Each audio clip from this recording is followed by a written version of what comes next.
This is a story of how my grandmother passed down the torch to me. R.I.P. Grandmama Dominga. She's no longer with us, but her fire still lives on. My grandmother was with a man, and she or her child's father, at that time, I guess they were married, from the Caribbean. She got pregnant with her first child, which was a boy. First child's name was Delfino, and he died shortly after birth. So I only became aware of it after doing research later on in life, when I started searching for the birth records and death records of people in my family. And I was aware that she carried her first child and lost it after birth, named Delfino. And then she had my uncle, Juan, then my other uncle, Felix, then my dad, Cecilio, and my aunt, Isabela. Okay.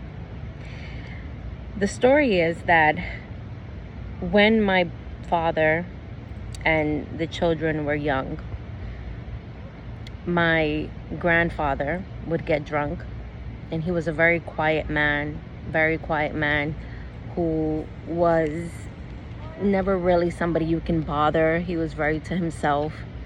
But when he would drink, he was a monster. When he would drink, my dad would say he was the devil, and there was nothing and nobody that can stop his wrath. And this is the memory of my father about his father, my grandfather. My grandmother was a small woman with a big spirit, a big fiery energy. She was a Leo.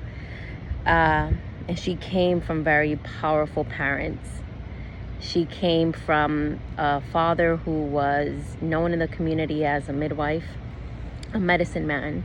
She came from a mother who was a medicine woman and a nurturer who took care and took in anybody from the community that needed love and caretaking.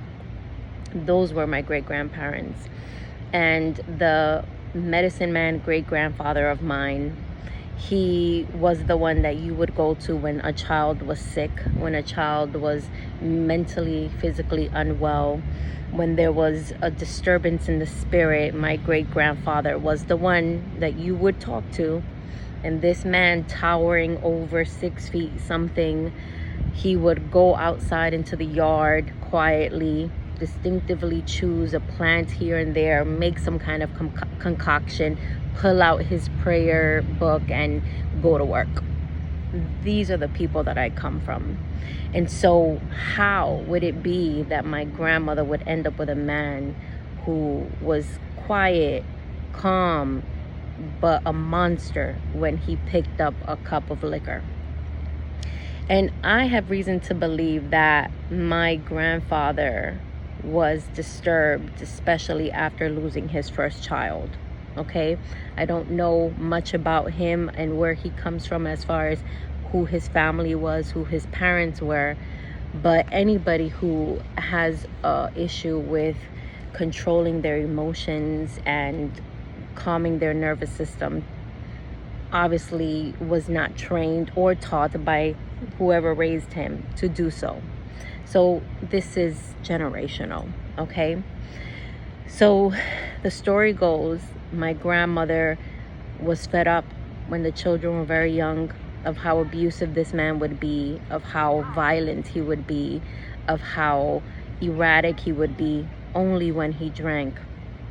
She had 5 children. One she had to bury, and she decided, I'm leaving this partnership. I cannot continue on.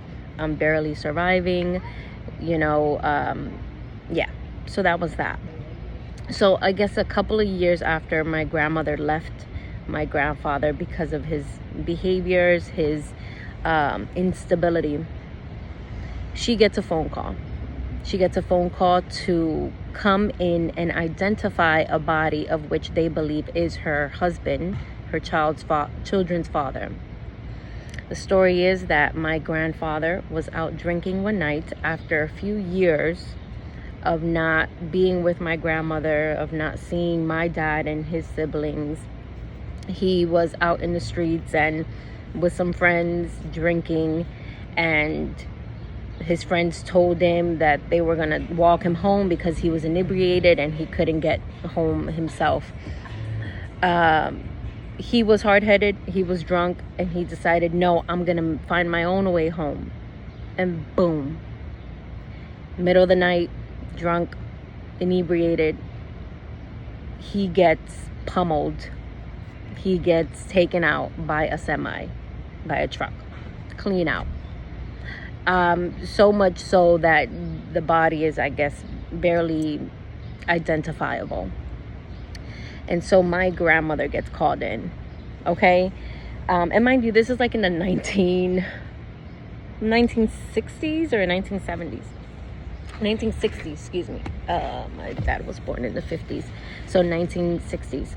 So my grandmother goes, and she actually goes with the children because who's going to watch the children? She lives a little bit far from the grandparents at this point, so she goes, and some of the children come with her to identify the body of their father who has been destroyed by this truck because he was drunk. And my dad was about 7-8 years old. This story is so wild to me because sometimes we forget that we are a part of a lineage that holds history, that holds, cycles of opportunity to do things better. And I had a child that died. It wasn't my first child, but it is a twin. My son was born first, and my daughter was born after, and her name was Desaline. My uncle that died, who was the first child that died of my grandmother, his name was Delfino. Upon my research on numerology, I learned that they were both Aries in astrology. They were both life path number 5s. There is no coincidences in our existence. And it is our awareness that allows us to heal, to thrive, and to be as an observer of our reality, so that we have some more kind of control of our healing. I share this story because my lineage and who my grandmother was, there was a part of her that said, I'm no longer suffering at the hands of somebody who's abusive. And for whatever reason, that abuser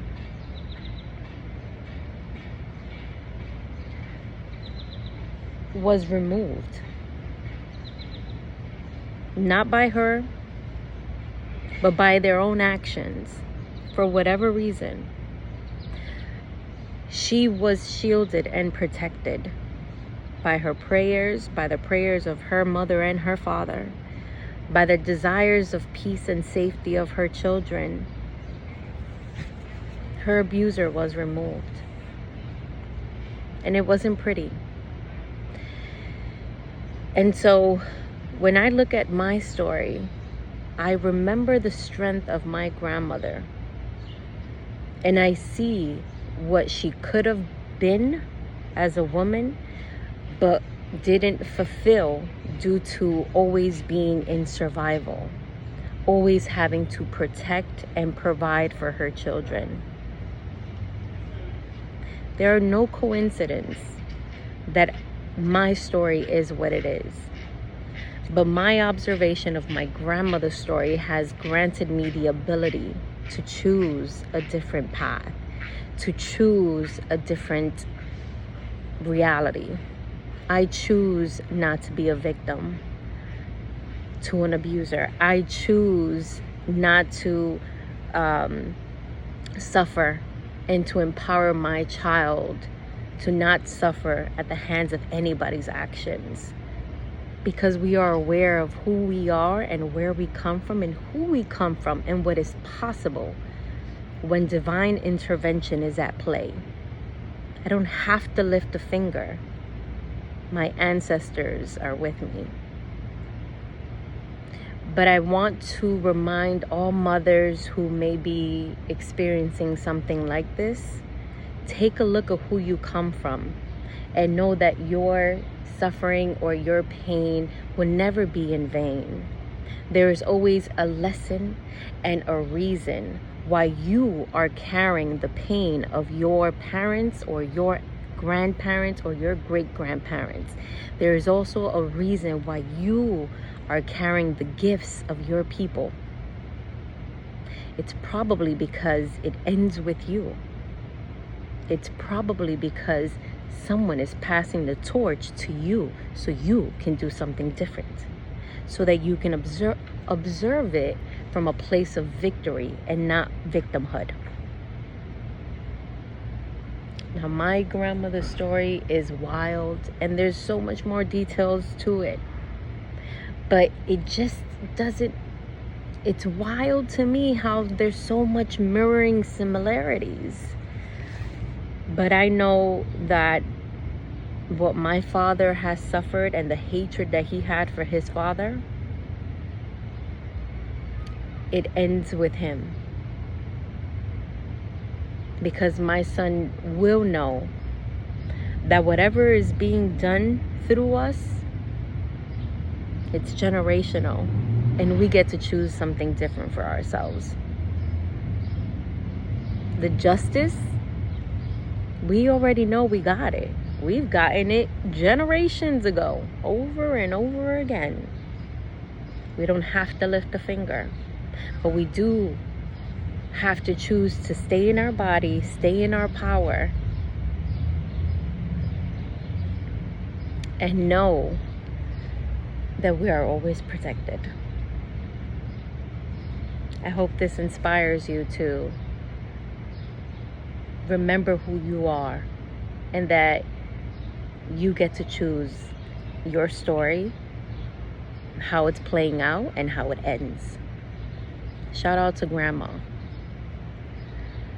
for saying she was done with the abuse, physically, energetically, and spiritually. Now this time around, showing up in my generation, what my grandmother didn't have, I have. What my father didn't have, my son has. That's all.